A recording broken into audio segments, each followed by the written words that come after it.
بسم اللہ الرحمن الرحیم سیقول السفہاء من الناس، دوسرا پارہ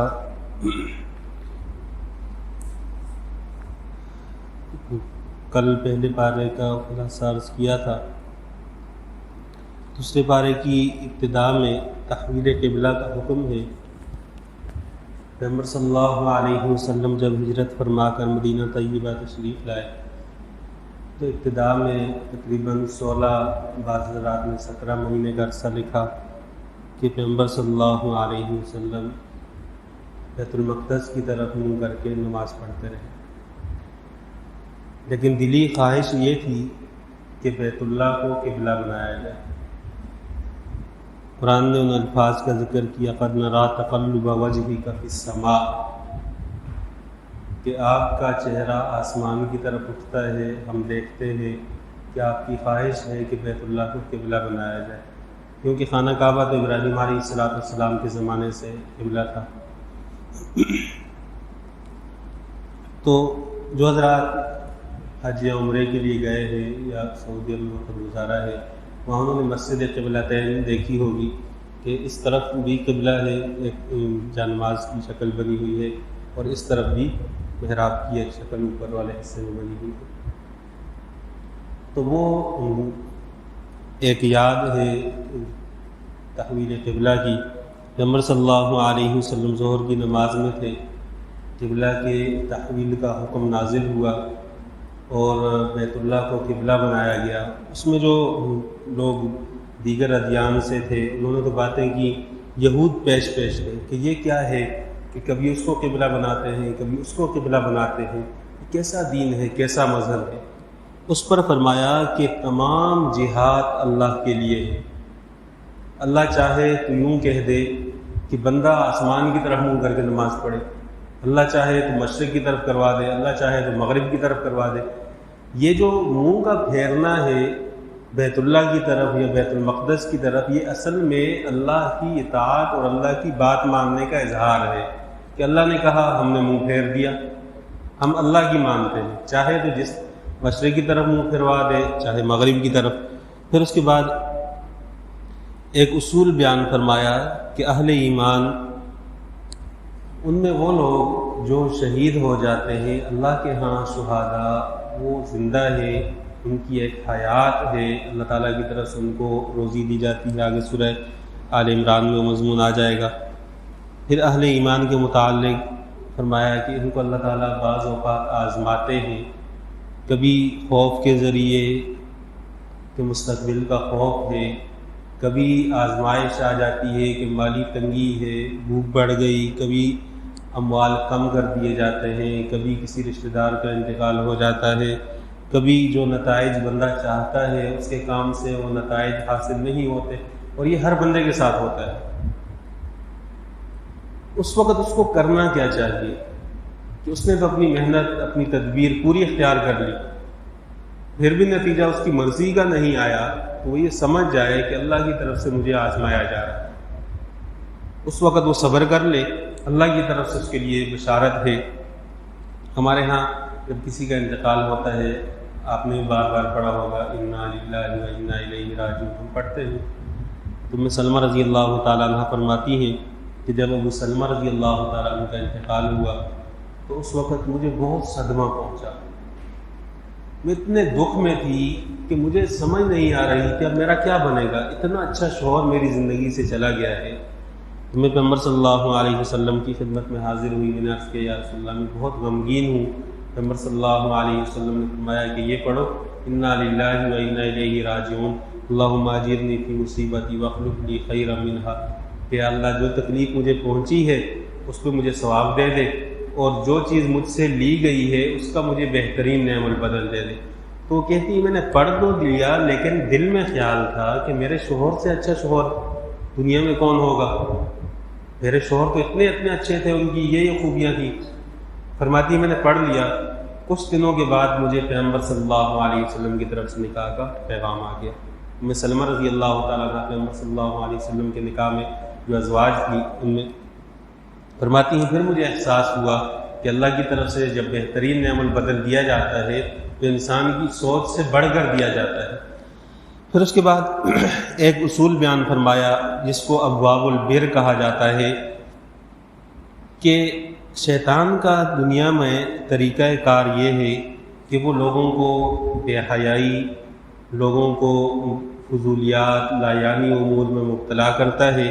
اور اللہ کی طرف سے موڑ دیتا ہے، جس کا نتیجہ یہ نکلتا ہے کہ لوگ علم رکھتے ہوئے بھی اللہ کی اطاعت کی طرف نہیں آتے، علم کو چھپاتے ہیں، پھر وہ چیزیں جو جن کا تعلق آخرت سے ہے ان کو مؤخر کرتے ہیں اور دنیا کو مقدم کرتے ہیں۔ آخرت میں ان کے لیے اللہ کی طرف سے سزا یہ ہے کہ اللہ تعالیٰ ان سے بات نہیں کریں گے، ان کا تزکیہ نہیں کریں گے، لیکن در حقیقت وہ بندہ جو حلال کو حلال سمجھتے ہوئے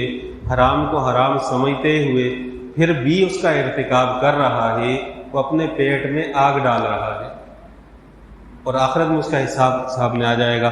پھر ابواب البر جن کو کہا جاتا ہے کہ متقی لوگ، پرہیزگار لوگ، قرآن میں ہے یا ایھا الذین آمنوا اتقوا اللہ وکونوا مع الصادقین، ایمان والو تقوی اختیار کرو اور سچوں کے ساتھ ہو جاؤ۔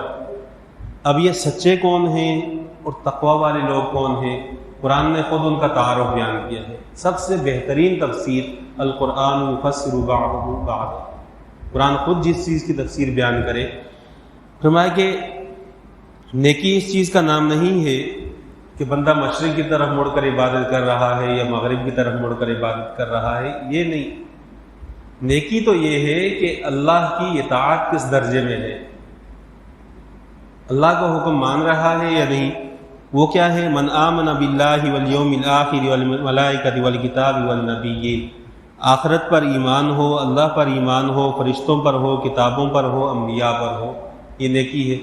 وآت المال علی حبہ ذوی القربى والیتامى والمساکین وابن السبیل والسائلین وفی الرقاب، اور باوجود اس کے کہ اس کو اپنے مال سے محبت ہے پھر بھی وہ خرچ کرتا ہے رشتہ داروں پر، یتیموں پر، مسکینوں پر، مسافروں پر، مانگنے والوں پر، اور گردنیں چھڑانے میں، اور وہ لوگ جو مقروض ہوں۔ وَأَقَامَ الصَّلَاةَ وَآتَى الزَّكَاةَ، اور پھر نماز کا بھی اہتمام کرتا ہے، زکوٰۃ کی بھی ادائیگی کرتا ہے۔ وَالْمُوفُونَ بِعَهْدِهِمْ إِذَا عَاهَدُوا، جب وعدہ کرتا ہے اس وعدے کو پورا کرتا ہے، یہ نیکی ہے۔ وَالصَّابِرِينَ فِي الْبَأْسَاءِ وَالضَّرَّاءِ وَحِينَ الْبَأْسِ، جب اس پر کوئی آسمان سے تکلیف اترتی ہے یا لڑائی میں پھنس جاتا ہے یا کسی مالی تنگی میں مبتلا ہوتا ہے تو وہ صبر کرتا ہے، وہ جزا فضا نہیں کرتا۔ عام طور پر جو بندہ مالی صدقہ کرتا ہے اس کو شیطان اس طرح ورغلاتا ہے کہ تو اتنا نیک ہے، تیرے نام کے تو اتنے صدقے ہو رہے ہیں، پھر بھی تجھے پریشانی، تو پریشان۔ اس پہ بندہ چیخنے لگ جاتا ہے کہ میں تو اتنا نیک آدمی ہوں اور میرے لیے پریشانی آ گئی۔ فرمایا اس پہ صبر کرنے والا اولئک الذین صدقوا واولئک هم المتقون، کہ اگر آزمائش آ جاتی ہے اس پر صبر کرتا ہے، یہ سچے اور پرہیزگار لوگ ہیں۔ اس کے بعد قصاص کے متعلق فرمایا کہ اگر قصاص لیا جائے تو اس میں وہ لوگ، ایک بندے کا جب قصاصاً قتل کیا جائے گا تو ہزاروں لاکھوں افراد کی زندگی محفوظ ہو جائے گی۔ یہ جو ہمارے زمانے میں ایک ادھم مچا ہوا ہے کہ گھر سے بندہ نکلے تو 2000 روپے کے لیے بندے کو قتل کر دیتے ہیں۔ آپ دیکھیں کتنے لوگ آپ کو ملیں گے جن کے انٹرویو باقاعدہ شائع ہو چکے ہیں کہ جی کتنی مرتبہ پکڑیں گے، 6 مرتبہ، 8 مرتبہ پکڑیں گے، جی کیا کرتے ہیں؟ میں دوست کے ساتھ چلا گیا تھا اور میں نے 2000 روپے کے لیے بندہ قتل ہوتا ہے اس شہر کراچی میں۔ اس کی وجہ یہ ہے کہ ڈکیتی کی ضمانت 25,000 روپے میں ہوتی ہے، تو کون نہیں کرے گا؟ اور شریعت میں جو سزا ہے ڈاکو کی، کہ ڈاکو اگر پکڑا جائے، آگے سورہ مائدہ میں آ جائے گا کہ ڈاکو اگر پکڑا جائے تو اس کی سزا یہ ہے کہ اس کا ایک ہاتھ اور ایک پاؤں کاٹ کر پھینک دو، یہ سزا ہے۔ تو جو شریعت کی سزا ہے اس کا نفاذ اگر ہو جائے تو کون ڈاکے کے لیے نکلے گا؟ کون کسی سے کچھ چھیننے کی کوشش کرے؟ سوچے گا بھی نہیں، بھوک سے مر جائے گا لیکن کسی کے مال پر نظر نہیں رکھے گا۔ یہ جو جہالت ہے اس کی وجہ شرعی سزاؤں کا نفاذ نہ ہونا۔ جاہل آدمی غریب بھی ہوگا، جاہل بھی ہوگا، پھر وہ یہ سمجھتا ہے کہ امیر آدمی کے پاس میرا حق ہے۔ وہ جس کے پاس اچھی گاڑی دیکھے گا، جس کا لباس اچھا دیکھے گا، وہ یہ سمجھتا ہے کہ میرا حق کس نے دبایا ہوا ہے۔ پھر ان چھینے ہوئے پیسوں سے بعض لوگ سمجھتے ہیں ہم غریبوں کی شادیاں کروائیں گے ہمیں ثواب ہوگا، یہ کفر ہے۔ حرام پیسے سے لوگوں سے چھین کر ڈکیتیاں کر کے اس پیسے سے غریبوں کی شادیاں کروانا اور ثواب کی امید رکھنا یہ کفر ہے۔ اللہ نے حلال مال کمانے کا حکم دیا، حلال مال سے صدقہ کرنے کا حکم دیا۔ کل کے درس میں انشاءاللہ جتنے انفاق فی سبیل اللہ کے احکامات ہیں ان کی تفصیل تیسرے پارے کے شروع میں آ جائے گی۔ پھر اس کے بعد رمضان المبارک کی فرضیت، اور فرمایا کہ جو لوگ روزہ نہیں رکھ سکتے وہ فدیہ دے دیں، اور فدیہ صدقۃ الفطر کے مقدار ہے۔ مثلا ہمارے زمانے میں 170 روپے بنتے ہیں، 2.25 کلو گندم کی مالیت، تو اگر کوئی بندہ روزہ نہیں رکھ سکتا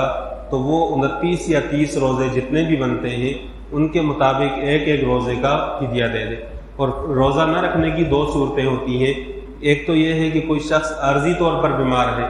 مثلا کسی بندے نے آپریشن کروایا، اس کی وجہ سے دوائیں لے رہا ہے، رمضان کا مہینہ آ گیا، وہ روزے نہیں رکھ سکتا، وہ بعد میں رکھ لے، فدیہ اس کے لیے نہیں ہے۔ فدیہ اس شخص کے لیے ہے کہ جو آگے چل کر جس کا روزہ رکھنے کا امکان نہ ہو، مثلا اس کو شوگر بھی ہے، اس کو بی پی کا مسئلہ بھی ہے، اس کو دل کا مسئلہ بھی ہے، 5-6 بیماریاں ہیں وہ ایک ساتھ چل رہی ہیں، امکان یہ ہے کہ یہ آخر تک ٹھیک نہیں ہوگا اور روزہ نہیں رکھ سکے گا، تو وہ فدیہ دے دے۔ اگر اللہ نے چاہا اور وہ اچانک ٹھیک ہو گیا، اس کا دل بھی ٹھیک ہے، اس کا شوگر بھی ختم، اس کی یہ بھی ختم، وہ بھی ختم،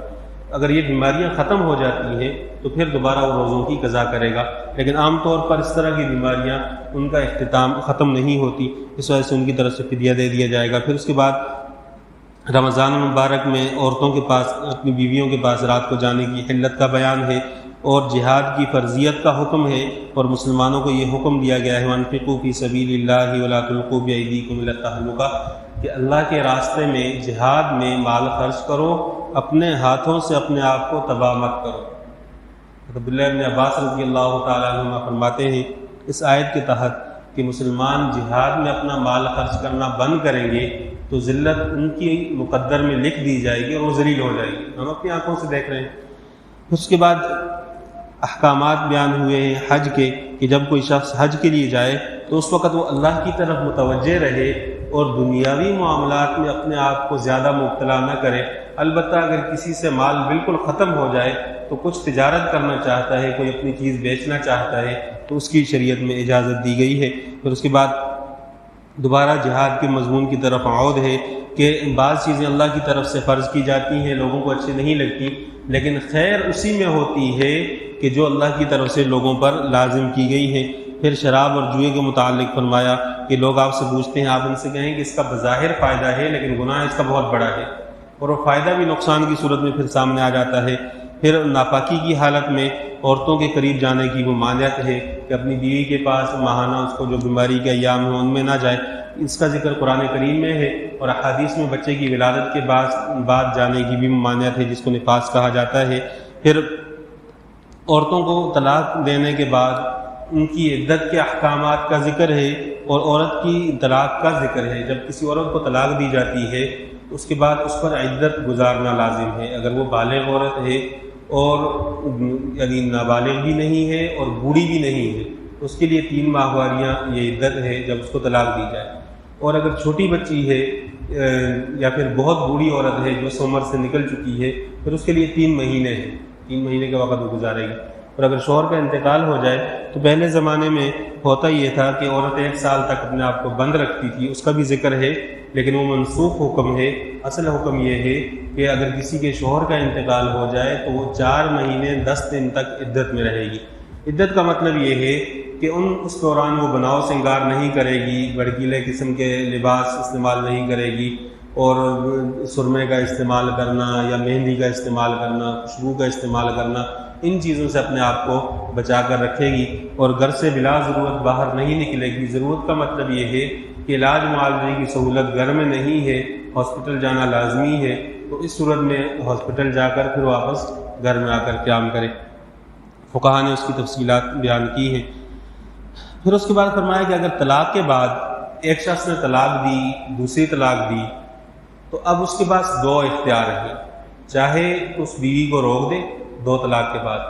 اگر تیسری طلاق دے دی چاہے ایک مجلس میں ہو یا الگ الگ، اگر تیسری طلاق دے دی پھر وہ عورت اس شوہر کے پاس نہیں آ سکتی، اس کا نکاح کسی اور سے ہوگا، پھر دوسرا شوہر مر جائے یا اس کو طلاق دے دے پھر لوٹ کر آ جائے۔ ہمارے زمانے میں جو حلالے کی صورتیں اختیار کی جاتی ہیں، حدیث میں اس پر لعنت ہے۔ حلالے کا مطلب یہ ہوتا ہے کہ اگر شوہر نے 3 طلاق دے دی، اب وہ کسی اور شخص سے نکاح کرے، چاہے اس کے 3 بچے ہیں یا 7 بچے ہیں، اب اس کا حل یہی ہے۔ لوگ جاتے ہیں اہل حدیثوں سے فتویٰ لے لیا، فتویٰ لے لیا، واپس لوٹا کر۔ اس طرح کے گھر عام طور پر بستے تو نہیں ہیں، لیکن اللہ کی طرف سے لعنت ہوتی ہے۔ قرآن میں جو الفاظ استعمال ہوئے ہیں وہ خود بتاتے ہیں، فَإِن طَلَّقَهَا فَلَا تَحِلُّ لَهُ مِن بَعْدُ حَتَّى تَنكِحَ زَوْجًا غَيْرَهُ، کہ اگر طلاق دے دے، تیسری طلاق دے دے تو پھر اس کے بعد وہ حلال نہیں ہوتی یہاں تک کہ کسی دوسرے شوہر سے وہ مباشرت نہ کر لے۔ نکاح بھی اور زوج کا لفظ بھی قرآن میں ایک ہی آیت میں 2 لفظ استعمال ہوئے، تو زوج تو خود نکاح کے بعد ہی ہوتا ہے، شوہر نکاح کے بعد ہی ہوتا ہے، تو یہاں جو نکاح کا لفظ ہے یہ مجامعات کے لیے ہے، اور حدیث میں اس کی وضاحت ہے، حدیث رفاعہ میں ہے۔ پھر اس کے بعد ایک قوم کا ذکر ہے کہ جن کو اللہ تعالیٰ نے طلاق کے احکامات اس بارے میں بہت تفصیل سے بیان ہوئے کہ جب طلاق دی جائے پھر عورت کس طرح چھوڑا جائے، اس کو کوئی کپڑا بھی دے دیا جائے، ساتھ میں کوئی جوڑا دے دیا جائے، اس کی دلجوئی کے لیے کوئی ہدیہ وغیرہ اس کو دے دیا جائے۔ ہمارے زمانے میں جو طلاقیں ہوتی ہیں یہ بالکل شریعت کے خلاف ہے۔ ہمارے ہاں جب طلاق ہوتی ہے سب سے پہلے عورت کے 5 یار نکالے جاتے ہیں کہ جی یہ اس سے ملی ہوئی تھی، اس سے ملی ہوئی تھی، فلاں سے ملی ہوئی تھی، دودھ والے سے، یہ سبزی والے سے، فلاں سے، اس کا کریکٹر اچھا نہیں تھا، یا اس کو نفسیاتی ثابت کیا جاتا ہے کہ جی اس سے جان کو خطرہ تھا، بچوں کی جان کو خطرہ، اللہ معاف کرے بس ہمارا بچہ۔ یہ بہت بڑا ظلم ہے۔ قرآن نے یہ کہا ہے کہ جب طلاق ظاہر سی بات ہے، طلاق جب ہوتی ہے تو کوئی خوشی سے تو نہیں ہوتی، ناراضگیاں ہوتی ہیں، ناچاکیاں ہوتی ہیں۔ قرآن نے یہ کہا ہے کہ جب اس کو بھیجو تو اس کو کپڑے بھی دے دو، کچھ رقم بھی اس کو دے دو کہ عورت کی تھوڑی سی دلجوئی ہو جائے گی۔ وہ دلجوئی نہیں ہے، اصل میں عورت کی زبان بند ہوتی ہے، وہ شوہر کی برائیاں نہیں کرتی، اور شوہر کی زبان بند ہو جائے گی اس کے گھر والوں کی کہ وہ عورت کی برائیاں نہیں کریں گے۔ اس سے آگے چل کر بہت زیادہ مسائل پیدا ہوتے ہیں۔ پھر ایک قوم کا ذکر ہے کہ جن کو اللہ تعالیٰ نے طاعون کی وہ بیماری مبتلا کر کے مار دیا، اور ان کو جب جہاد کا حکم دیا گیا تھا تو انہوں نے انکار کیا تھا۔ اللہ تعالیٰ نے ہزاروں افراد کو مارا، پھر اس کے بعد زندہ کیا، ان کو دکھایا کہ مرنا اور زندہ ہونا یہ اللہ کے اختیار میں ہے۔ اس میں بندہ اپنے آپ کو یہ سمجھ کر بچانے کی کوشش نہ کرے کہ میں ایسا کروں گا تو میں موت کے منہ سے بچ جاؤں گا، ایسا نہیں ہے۔ پھر ایک کلی ضابطہ بیان فرمایا کہ جب بھی دنیا میں حق اور باطل کا آپس میں مقابلہ ہوگا تو اس میں ایمان کی قوت وہ افراد کی قوت سے بھاری ہوگی۔ اس پر حضرت داؤد علیہ السلام کا جو جالوت سے مقاتلہ ہوا اس کا ذکر ہے کہ ایک چھوٹی سی جماعت تھی، ایک چھوٹی جماعت نے بڑی جماعت کو مغلوب کیا اور قتل کر دیا، اور اللہ تعالیٰ نے دنیا کو دکھایا کہ کم افراد وہ زیادہ افراد پر غالب آ گئے جب کہ ان کا ایمان مضبوط ہو اور اللہ پر نظر ہو۔ اللہ تعالیٰ سے دعا ہے قرآن تعلیمات پر عمل کرنے کی توفیق عطا فرمائے۔